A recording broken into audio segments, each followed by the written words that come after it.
So YouTube and video content is how I built my agency from scratch. Like the first day I decided to start doing something, I shot a video. That video went viral on YouTube because I was the first person to teach how to build a brand store on Amazon. And so I've released over 2,200 videos in the last 6 years. That's how I've made my cash.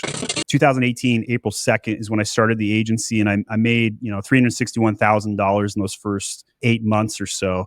And each year I tripled the business the first year, I doubled it the next couple of years. And right now I'm sitting at, a $20 million run rate ARR agency annually, over 400 clients, over 500 employees. Give your free content that is so damn good, it's better than your competitors' paid content. And when you do that, you will make millions of dollars. And I stand by that wholeheartedly, attesting that's what's happened to me. If a customer asks you a question, that is content. If a customer tells you they have a problem, that is content. You could literally take your cell phone out or sit in front of your webcam and just speak. And there's going to be somebody out there that will appreciate that content.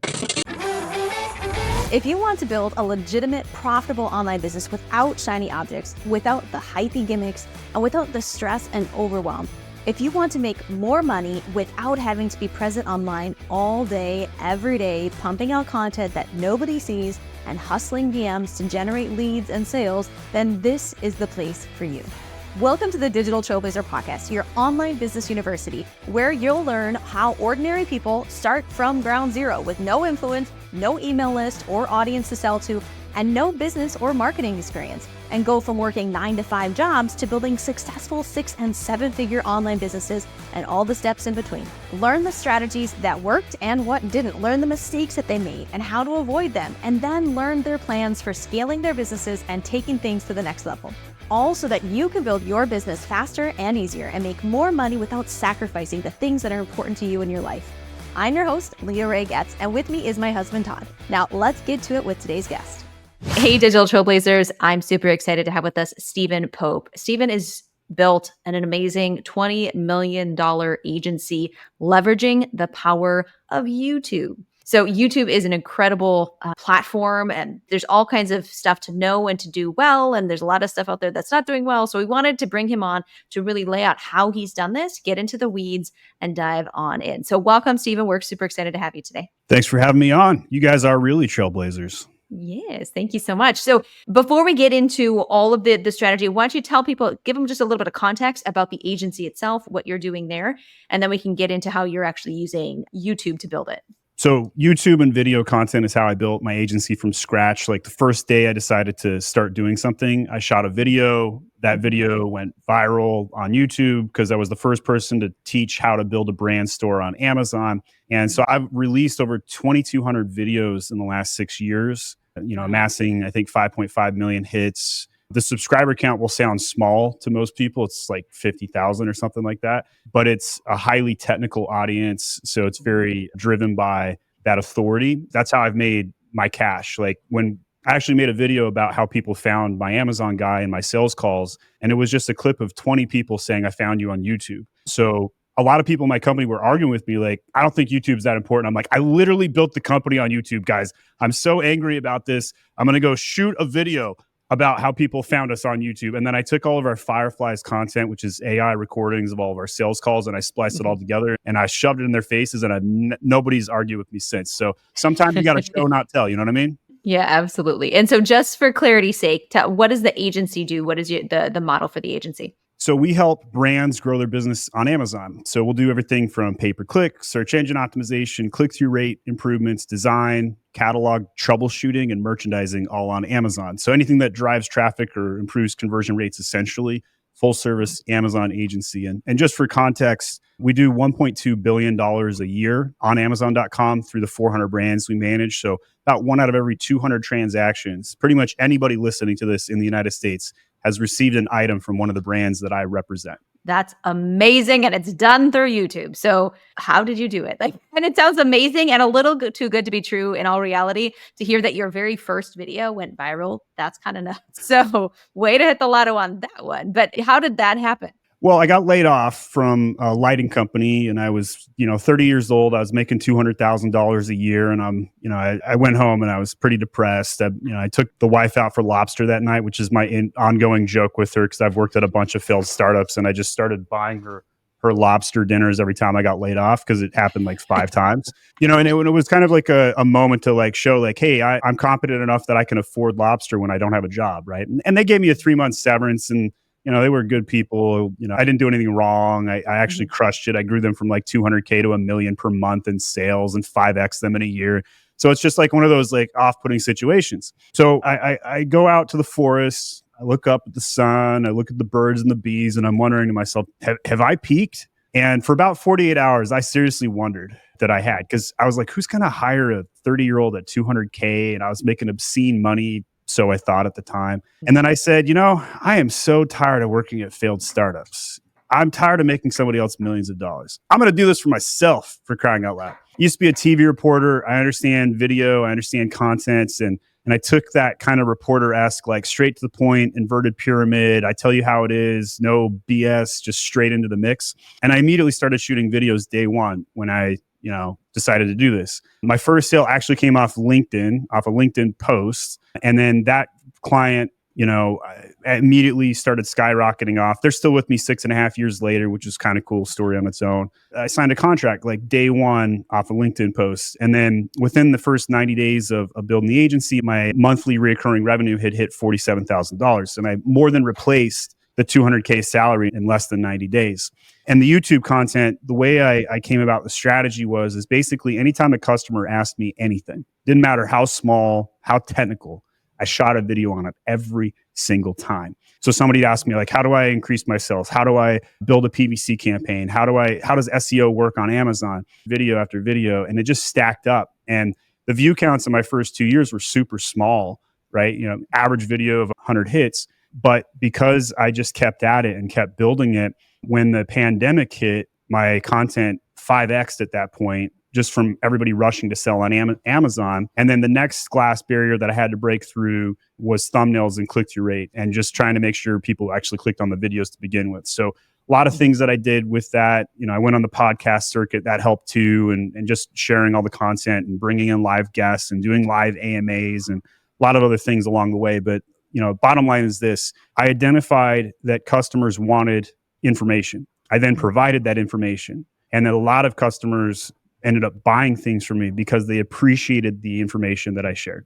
Oh, what you said there was just so stacked with little trails and paths that we could go down asking questions. But I will say, just overall, like, YouTube has been one of the most impactful platforms for our business as well. Every time we have a sales call, and one of the questions we ask is, how did you find us? How do we get connected? As soon as they say we found you on YouTube, we instantly know that, okay, this is almost a guaranteed sale. I can't think of an example of someone saying that where they haven't bought something from us, because it's such an amazing platform to build that know, like, and trust factor, to build the trust and rapport. It's a try before you buy. Yeah. And that's the thing, like, by the time, they've gone through all your content, and by the time that they've reached out to you, they're, like you said, they're ready to buy.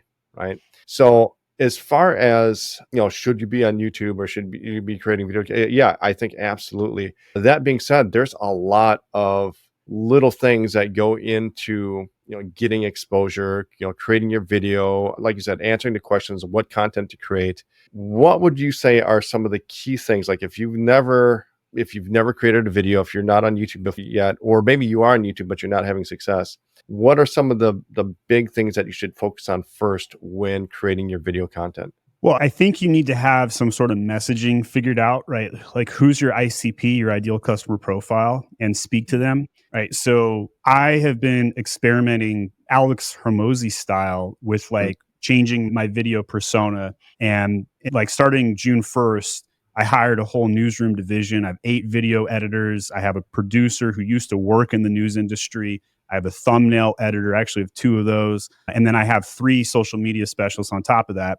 And so these are all investments that I've recently made to build out a whole newsroom. And my watch time is up on average 7%. So 7% more of my videos are being watched from that investment. But my view count is down. I'm having the Alex Hormozy like question mark, like, should I continue the newsroom like super duper heavy edits?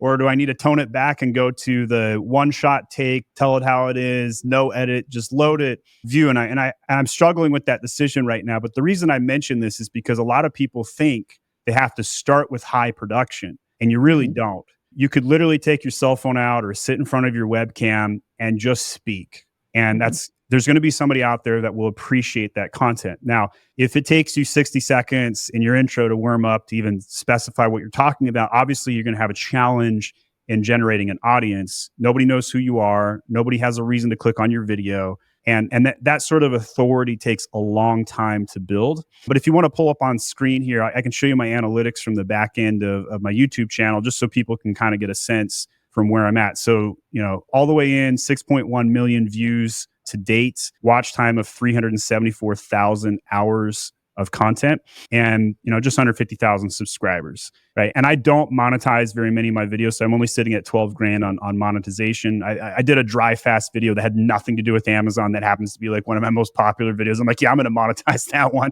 one off. But you can see here, like, starting on April of 2018, I basically opened up the account, and that first week I got like 16 hits, like all in, right? Like these are the normal numbers. And as you scroll through this bar here, it takes a very long time. I mean, even by September, I'm in the 50s to 60s, right? And that was with almost a daily publication.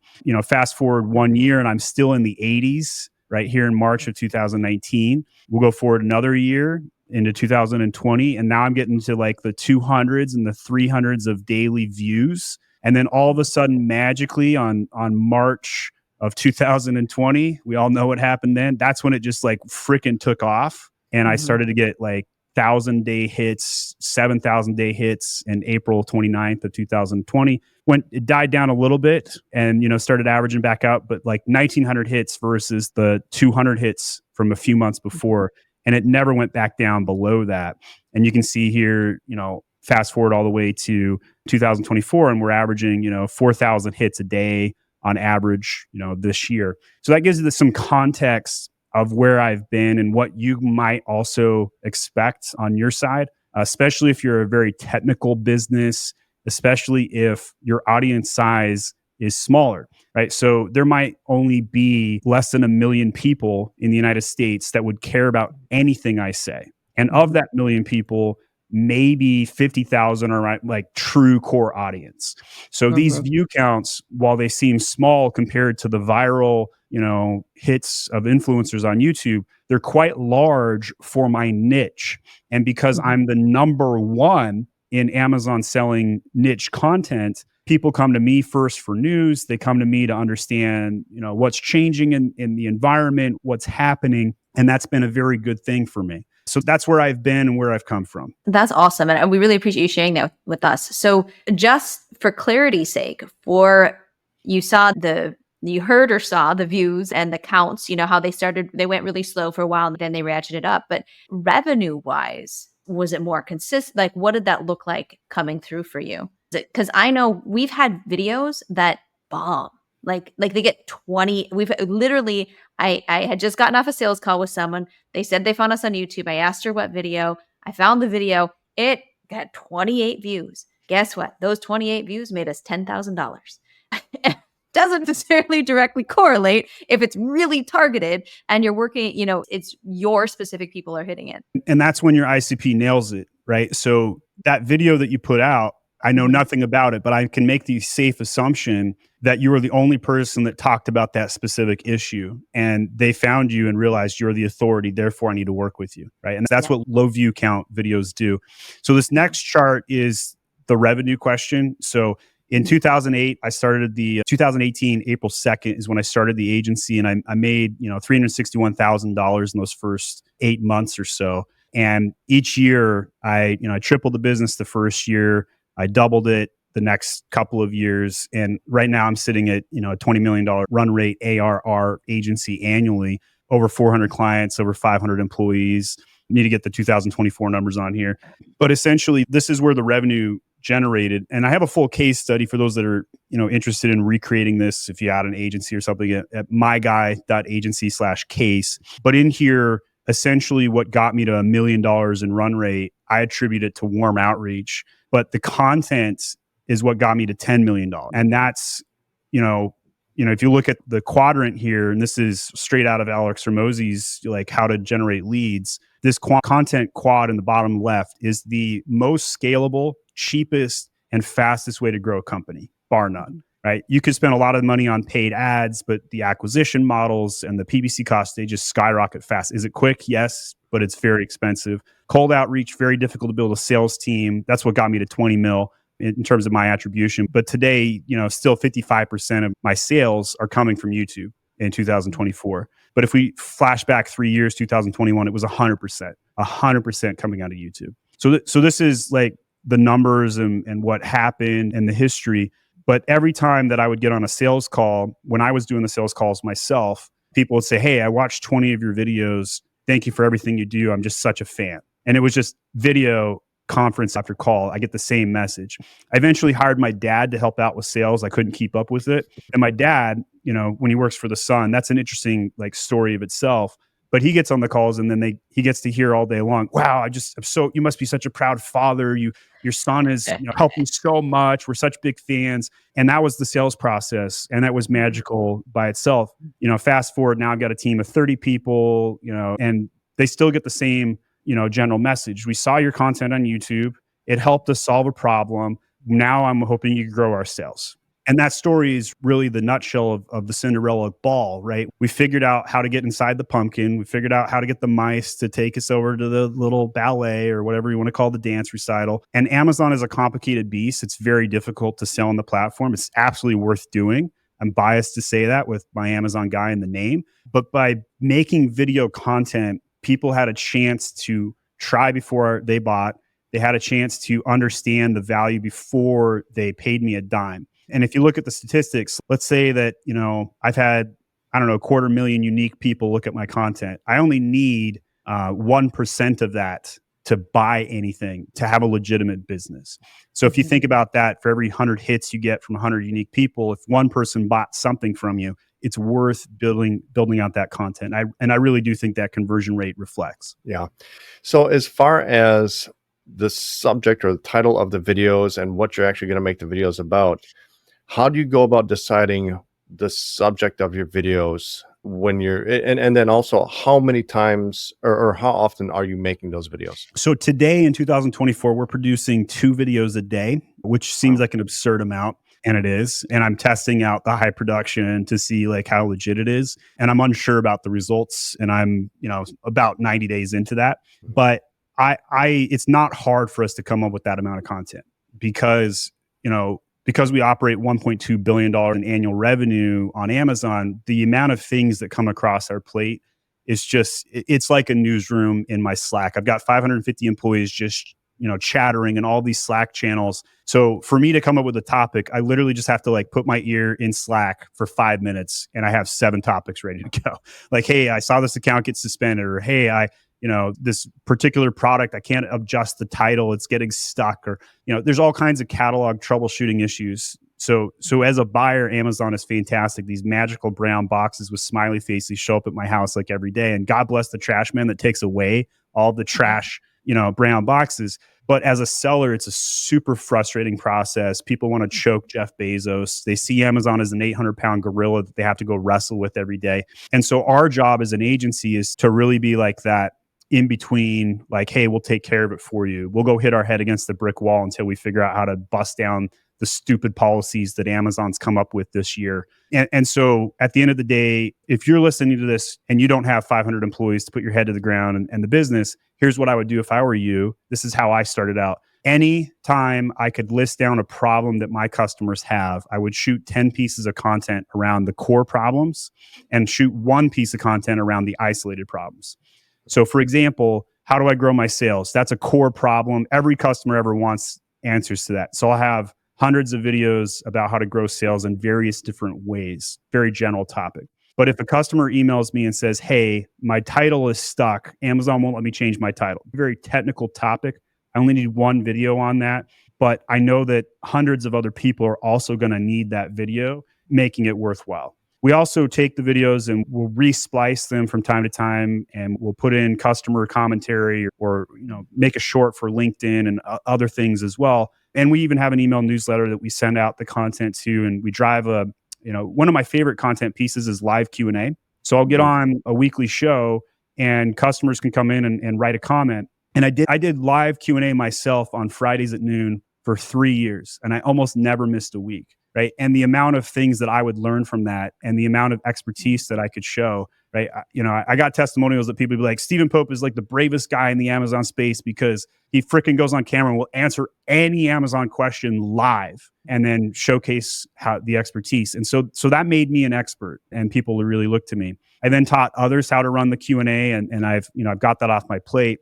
And then I wanted to upgrade the show and I wanted to be like a real newsroom show. So then I would do live Q&A, except bring them on camera. And then I would stream through 12 guests in an hour. They'd come in, ask me any question. I'd answer it on camera and be like, hey, got any follow-up, and have a real conversation like a real show would have. Wow. So those are like all the things that I tested. And I think, I like going back to the basics and how you get started. If a customer asks you a question, that is content. If a customer tells you they have a problem, that is content. So no matter where you are as a business, you can build content based on those principles. Yeah, I really like that concept because I think what a lot of people tend to default to is answering those big general questions, and they just kind of get stuck answering that over, and then they don't know what else to do. But when you think about YouTube and the way it's designed, I mean, YouTube, people think of it as a video platform, and yeah, it is, but more than that, it's the second largest search engine in the world. And right behind Google, right? And when people are searching YouTube to solve a problem, they're not looking for a generic solution to a specific problem, right? They've got a specific problem that they want solved, and they're typing a very specific thing into the search bar. And those are those specific customer questions that you're answering. And that's so much of the content that people just aren't creating, right? Are the answers to those small, specific questions. And I think if you just do enough of that stuff, the number of views that you may get, like you said, it may not be a lot, but the views that you are getting are people who have a problem, and people who have problems need those problems solved. And if in sales, if there is no problem, there is no sale, right? That's one of the first rules of sales. There needs to be a problem in order for there to be a sale. So if you're creating content around that, then you are drawing in the exact type of people who are going to potentially become customers for you. So I really love that concept that you just laid out there, because yeah, you need the general content, but more than that very niche specific questions that you're answering are going to be what's bringing in those people that are really looking to have a problem solved. How long should those videos be? Because I know as long as the topic needs. And no longer? And most likely no longer, right? Okay. Right? So my average video is 3 minutes and 30 seconds long. Like, okay, here's how to change a title. You go into this particular portal, click here, file this ticket. If this doesn't work, then download this file and upload it here and click this button and then file this ticket and then complain to Amazon. I could do all that in 3 minutes and 30 seconds and one take, no edits. And that really was helpful to people because they knew exactly what they were going to get every single video. It was straight to the point, solve my problem, in and out in 3 minutes and 30 seconds. And the sort of comments I would get on my videos, they'd be like, God bless you for not telling a story. Thank you for not using an anecdote about how you saved Sally and, Rover the dog went out and was found by Lassie or whatever it might be. So, and by the way, that was natural for me, right? I used to be a TV reporter where I had 90-second spots to go on the air, live and whatnot. So I had to make use of every second. And I didn't want to invest in a video editor. I didn't want to invest in a lot of things. The first thing I would recommend a new business doing this is a thumbnail editor. Bar none, that is the best use of capital investment. Before you have a video editor, you need a thumbnail artist. And that can triple your click-through rate, CTR. And that is really the name of the game. Like, why should I click on your video to begin with? So you'll see, like, if we went through the old thumbnails on my channel, you'll see a huge genesis shift as we upgraded to a real designer, like building out thumbnails.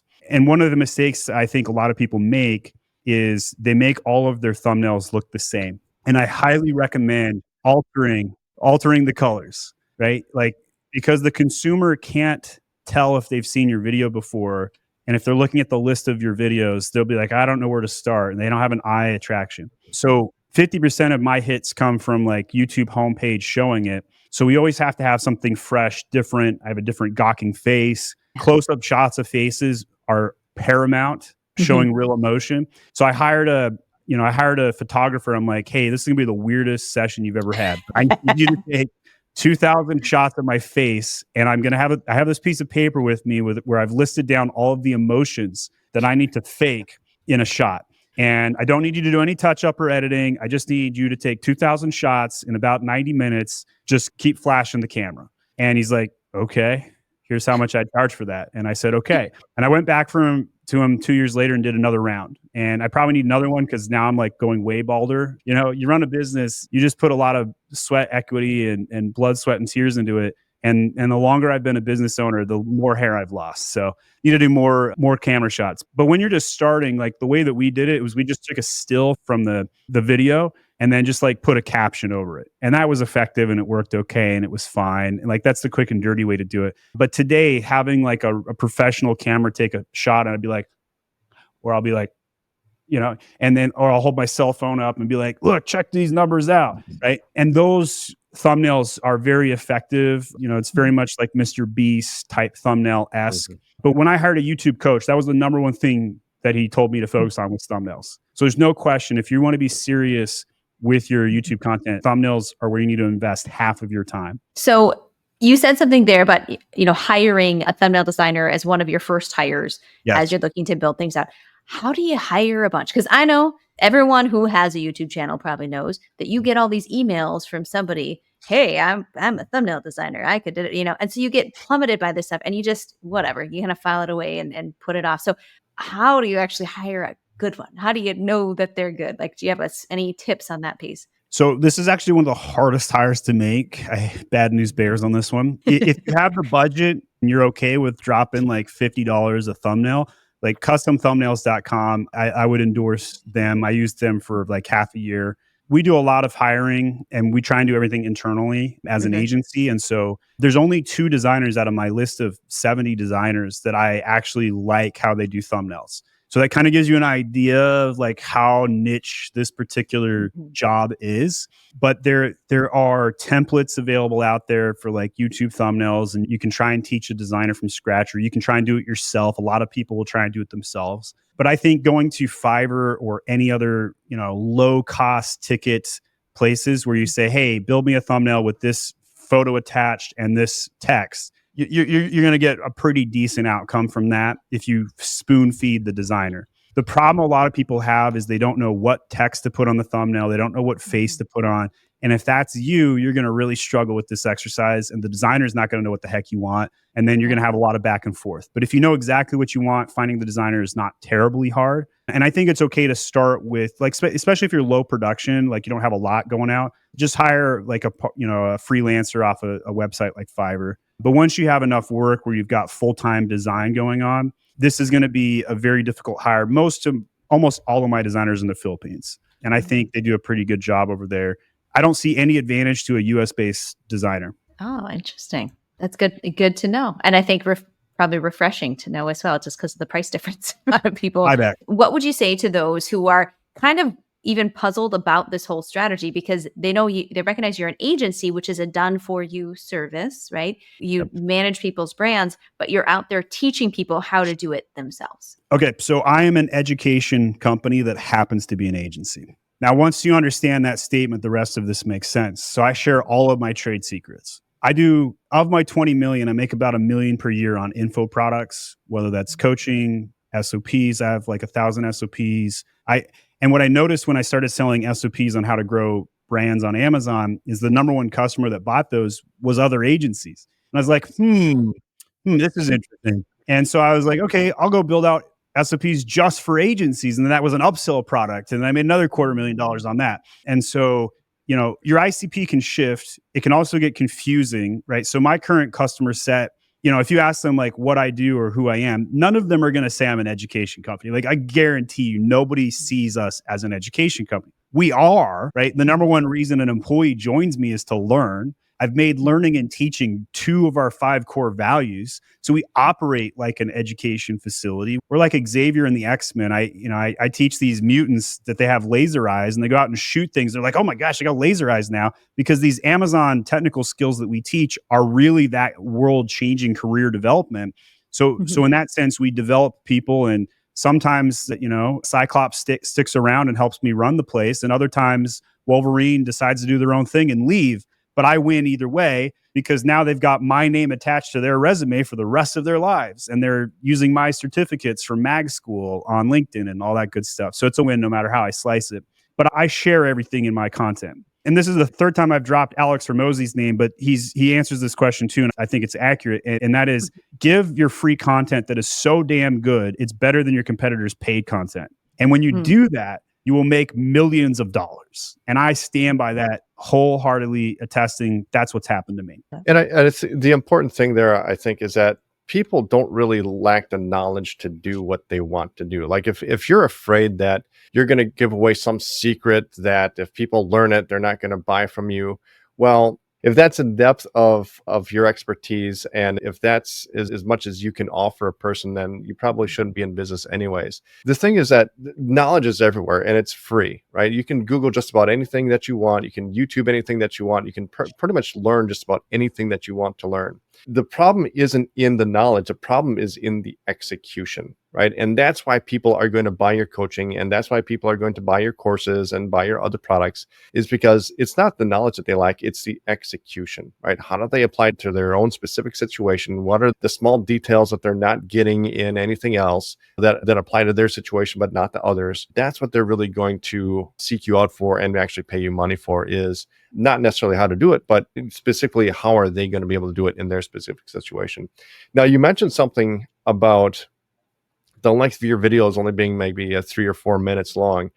And I remember because we've bought so much in YouTube courses and coaching, and thousands and thousands of dollars to learn YouTube and SEO and how to rank and video production and all that stuff. And that really flies in the face of a lot of what we've learned about, you want to create long form content because it keeps people on the platform longer and YouTube likes that and everything else. But you're saying that your short content is actually done really well for you, and that's what people appreciate. So I'm curious, with your short form, with those 3-minute videos, when you look at the analytics, I assume that your retention rate must be incredibly high in those, in order for those to be shown in the different placements on YouTube. Is that right? Yeah. So when I look at that, we'll generally see, percent of people are still with me 30 seconds in. And that may seem like a low number, but that's actually really good for YouTube standard. Yeah. And so a long form piece of content, let's say we shot an hour piece of content,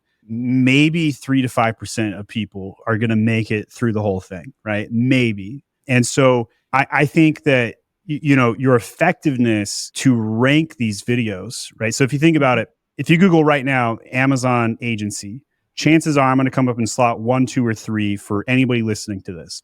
We actually just hit slot 1 for the first time today, but I don't think it's sticky yet for everybody. Mm-hmm. And so you may get different results. I was number 1 for Amazon agency, or, 100 other Amazon related terms on YouTube without doing anything other than just making the content. But that link to Amazon agency, that took me 750 backlinks that I had to go purchase on the dark web. People are like, backlinks don't work in 2024. And I'm like, I just did it, right? Like it's freaking working. Post update, even every update ever, it still works. Here's the proof. And I'll still be I guarantee you a year from now it will stick. Like I don't think it's going to just fall off the next update.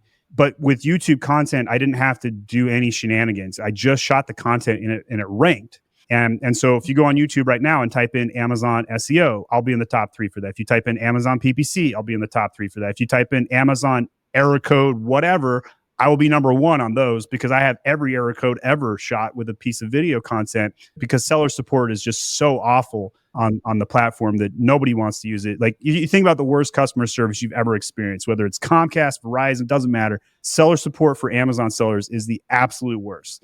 So we talk about how to overcome all of these challenges, how to change a UP code, how to change a brand name. There's just so many things that Amazon sellers need to do that they don't have a place to go. And so I'll make content around that.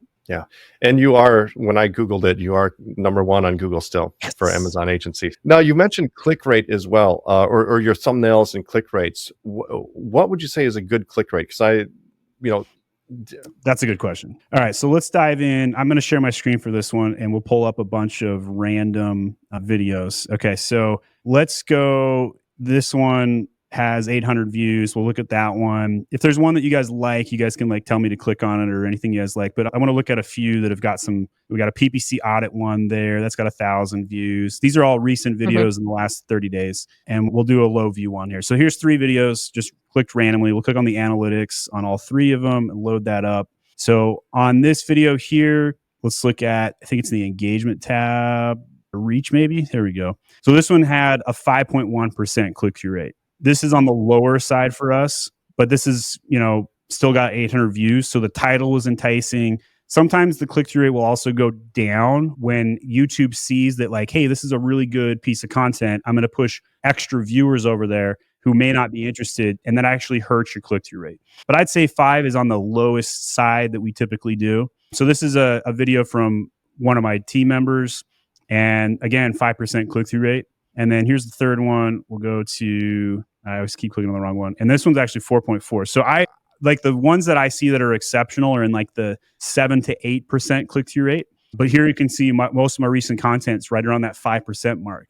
But if we found like some of my most popular videos would be in that high 7s, low 8s, most likely. So I think anything above 4, you have a sustainable video process. But I think chasing somewhere in that 6 to 8% would be pretty good. And for anybody following along on our audio podcast, if you want to see the actual screen that Stephen is sharing right now, you can check us out on either YouTube or Rumble. We are on both platforms, and you can see the actual video and see the analytics of Stephen's back end of his YouTube channel here, which is really fascinating. Highest view video here, 6.7. Okay, gotcha. So if we go, can you click on that, and then can you go into where it says see more, and can we go into the details of the different placements? Where are you getting most of your traffic here? Yeah, it's going to be direct from YouTube or Google, but let's look into the traffic source column. So YouTube search, we got to put the time frame. We go all of 2024, since just for speed here.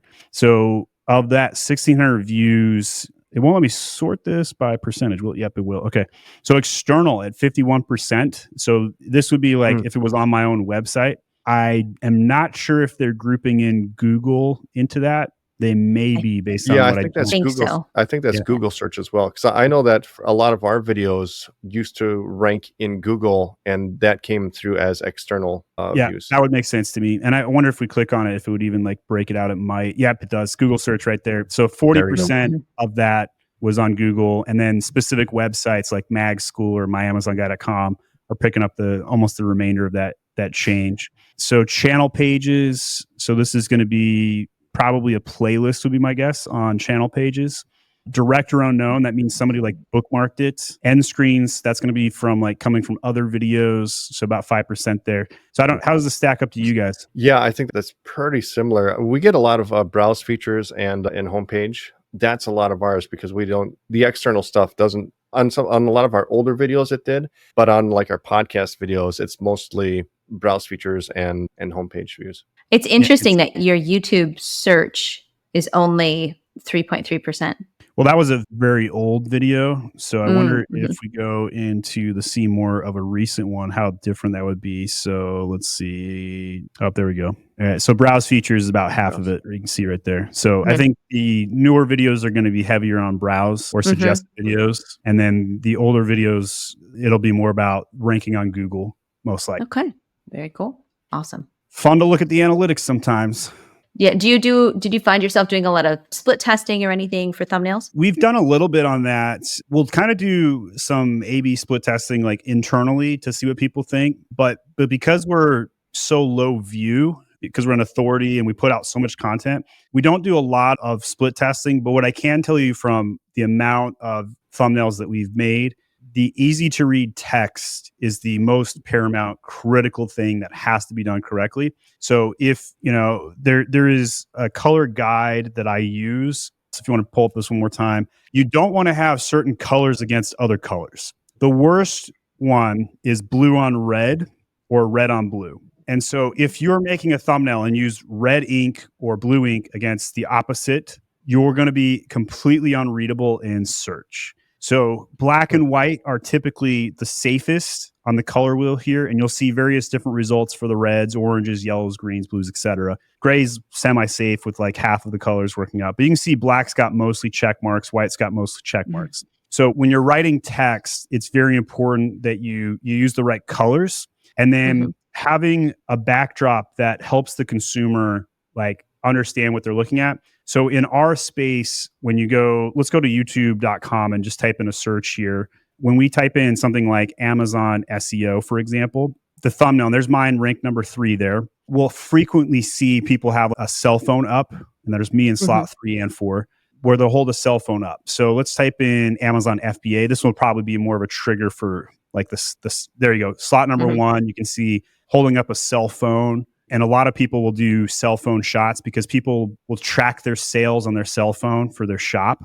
And that's a really big intuitive thing. Even on my own website, I actually rolled this out today. I just updated my hero shot to show a cell phone of the Amazon Seller FBA app with $1 million in sales, and it's up, year over year or whatever. So I think having something that's credible, easy to read, color congruent, and change the color every thumbnail. Don't do the same. Don't try and brand everything. And then there's something that people will attach to. So obviously, if you are selling coaching lessons on how to fish and you don't show a fish in every damn thumbnail, you're an idiot, right? Like if you sell baby products and don't show a baby in every single thumbnail, there's something wrong with you, right? So with Amazon sales, that cell phone shot is the closest anchor that I have for every single piece of content. So we'll have cell phone shots of sales, 1 out of every 5 thumbnails probably. Gotcha. So when you are maybe doing some research about thumbnails that are, for example, like if I was creating a video about how to catch snook and I type that search into YouTube and I see the top ranking videos and I see that they've all got very similar thumbnails, would I want to look at that and that's a clue that I should maybe make a similar thumbnail, or would I want to do something different so it stands out? I could make the case for both angles, right? And in the case of the term Amazon SEO, I actually copied my number 1 competitor and then I outranked them after I did it. So and then you rubbed it in their face later on. Yeah. I met them at a conference and they were beating me. And I went up to them, I took a cell phone picture and I was like, hey, you're the guy that outranks me for Amazon SEO. And we took a picture together. And then a couple months later, I finally passed him and I was like, hey, by the way, now I'm outranking you. And then about 3 months after that, he updated his thumbnail and it actually had the negative effect that he dropped down below top 10. So, I would say in some instances, it makes sense to copy or mimic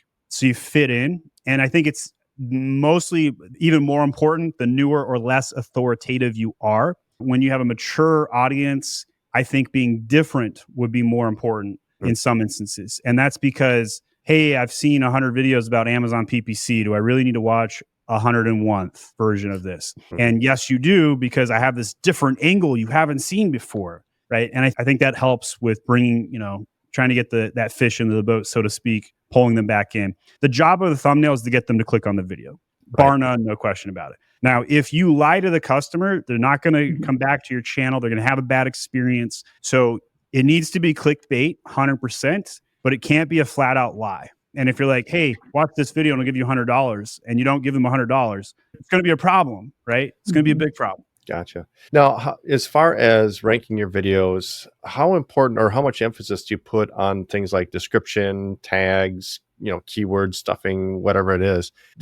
Does that stuff matter anymore? Or what was the hashtags? They do hashtags now in YouTube.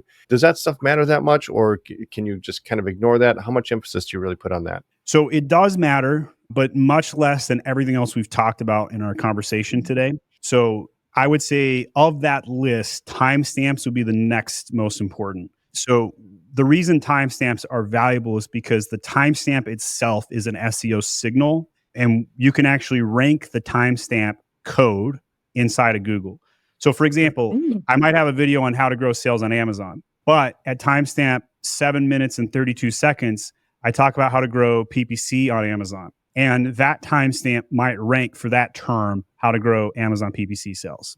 So timestamps, I think, are the number one most important. And I would say on average, a video should have, and it doesn't take a lot of effort, but you do have to have like the timestamp code, and you got to write in the 1:223 hyphen to whatever. But I would say that's the most important thing. The search term field, I think, is less important than it was 2-3 years ago.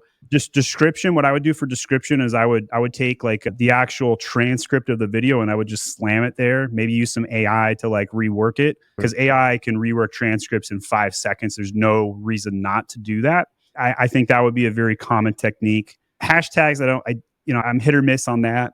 I don't think that's terribly too important. So if I was going to be a content creator, brand new, start a new channel today, I would spend 80% of my time trying to shoot a video and be with a good intro. I would then spend 20% of my time on thumbnails. Over time, by the end of year one, I would be like 50% on good video, 40% thumbnail, and 10% on the rest of that list that we just talked about, like timestamps, coding, and stuff like that. And here's the best part. You could always make videos for a year and then pay a virtual assistant to go back in time and re-optimize stuff once you become more sophisticated. And you've got your SOPs and whatnot. Yeah, that's a good point, because you can always go back and edit those things later. Now, one last question that I have is, as far as your videos, because YouTube has now got a bunch of different ways that you can create content. Do you do shorts at all, or how much of your content is regular videos versus lives versus shorts and things like that? So I'd say the dominant amount of work that we do is in a tutorial basis. So that 3-minute, 30-second, here's how to do X on Amazon. We have weekly lives that we do, and we always try and do those because I find that generally speaking, I'll get one sale every time I do a live, minimum. So they just justify the time execution to do that. But there was a third type you mentioned in there, the shorts. I would say that's the least important. And people who watch shorts, what do? They watch other shorts, right? And so that doesn't really give me a chance to execute my expertise. And that tutorial basis is where I build fans. So we don't do a lot of shorts.